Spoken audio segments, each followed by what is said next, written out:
Olá pessoal, estamos aí de volta para mais uma aula de processamento de dados de inventário florestal no Excel. Tá?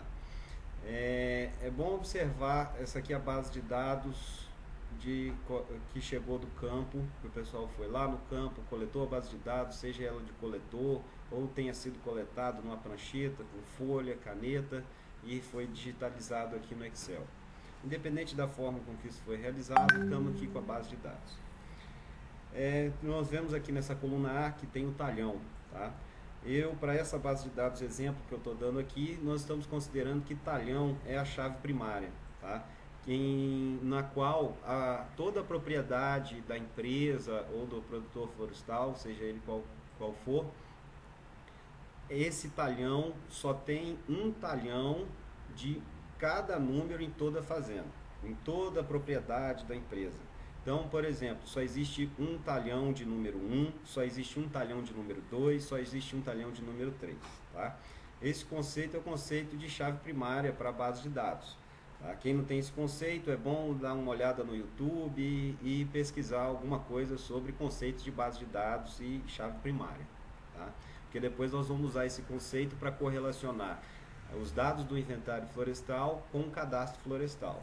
E também o processamento de cubagem de árvores, para estar associando aqui também o processamento de dados de ajuste dos modelos, tá? E estar associando eles a cada extrato dentro do inventário florestal.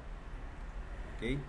Então, recapitulando, aqui nós temos a parcela, e aí a parcela, vamos ver, por exemplo, quais as parcelas estão contidas, foram medidas, estão dentro do talhão número 3. Tá? Então, aqui nós podemos observar que o talhão número 3 estão contidos a parcela número 5, número 6, número 7.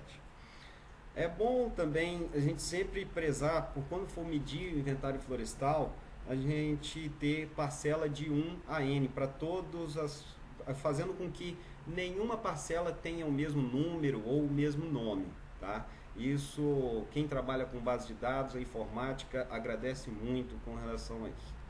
Então, por exemplo, aqui, se nós puxarmos a parcela número 5, tá ok? Nós temos que observar que essa parcela número 5 só existe uma única parcela em toda a sua base de dados, tá ok? Então, quem for aí, estiver planejando coleta de dados de inventário, tenha sempre isso em mente, tá ok? Caso contrário, você pode errar na associação do endereço de uma parcela, tá? Então, recapitulando, aqui tem essas 4 colunas, né, que tem a dimensão 1, declividade da dimensão 1, seria, por exemplo, o comprimento da parcela e a declividade do comprimento. Aqui na coluna E e F, a gente pode observar a dimensão 2 e a declividade da dimensão 2, como se fosse a largura dessa parcela, né? Aqui nós estamos falando de uma parcela retangular, tá? Nós temos a fila, né, que é a linha de plantio, que aqui, por exemplo, nós temos a linha 1 da parcela número 3, que está contida no talhão número 2. Tá? E as covas, né? As covas podem ter mais de um fuste, né, inserido dentro dessa cova, como por exemplo uma árvore bifurcada. Vou tentar aqui achar uma árvore bifurcada para exemplificar para vocês. Aqui, por exemplo, nós temos aqui a árvore bifurcada. Então, cada empresa, né, ou a forma com que o sistema foi programado tem um critério de trabalhar a relação entre cova e fuste, tá? Aqui o que eu gosto de trabalhar dentro do Excel, eu coloco fuste número 1, quando uma mesma cova possui apenas um fuste, e quando ela tem 2 fustes, no segundo fuste eu coloco o número 2. Então, se ela tivesse 3 fustes, eu colocaria fuste número 3, tá? O que eu tento buscar também é que a árvore de maior diâmetro receba o fuste número 1, a árvore de menor diâmetro receba o fuste número 2 e assim sucessivamente. E observando também que o número da cova é o mesmo, observando que tanto o fuste número 1 quanto o fuste número 2 estão contidas dentro da cova número 13. Existem várias outras observações, outras questões que a gente tem que levar em consideração também, mas eu estou tentando ser um pouco breve aqui, tá? E nos próximos vídeos a gente pode ir fazendo outras discussões. nessa especificamente eu vou tentar, né, mais dar uma namorada na base de dados, que é o que a gente tem que fazer assim que chega uma base de dados, tá? Então, por exemplo, vamos ver uma consistência com relação a diâmetro, comprimento da parcela, tá? Então a gente sabe normalmente que no campo o comprimento vai variar, aqui por exemplo está variando de 14 a 21 metros de comprimento, né? Então tem parcelas de tamanhos diferentes, tá? E isso realmente acontece nessa base de dados porque tem-se espaçamentos diferentes, né? Então, dependendo do número de covas que você quer abranger dentro de cada parcela, para cada objetivo que você tem do inventário, você pode ter diferentes comprimentos para uma mesma parcela, tá? Agora, por exemplo, imagina que apareceu um comprimento aqui embaixo de 50 metros de comprimento. Opa, deve ter sido algum erro de coleta de dados, pode ter sido algum erro de digitação, né? Então, é sempre bom dar uma olhada aqui nesses números, tá? Mas aqui está ok. A declividade também, né? É sempre bom. Aqui realmente declividade, você vê elevada, 36 graus aqui, mas isso realmente acontece porque era um povoamento que tinha uma declividade considerável, tá? Dessa base de dados aqui que eu puxei para estar trabalhando com vocês. E então, observando aqui também a largura, né, das parcelas. Então você vê que não tem nada tão gritante assim que fosse, né, uma possibilidade de não ser um número real, ok? E você pode começar a brincar fazendo gráficos também de dispersão, plotar um contra o outro, né? Ver aqui inserir, né, gráfico de dispersão, e aí vamos observar aqui o gráfico de dispersão dela, ok? E aí depois a gente vai analisar aqui, né,